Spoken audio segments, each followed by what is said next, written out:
This bird is feeding next to a crocodile's open jaws. Because small wading birds like the spur-winged plover move dangerously close to a Nile crocodile, picking at scraps of meat left along its teeth and jawline.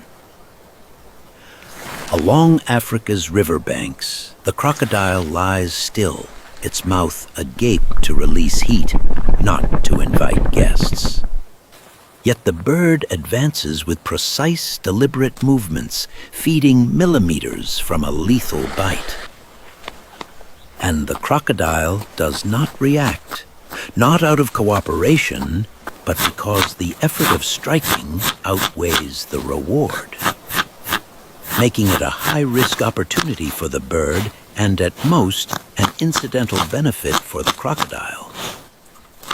And as this fragile balance of instinct, timing, and restraint holds, the jaws remain open.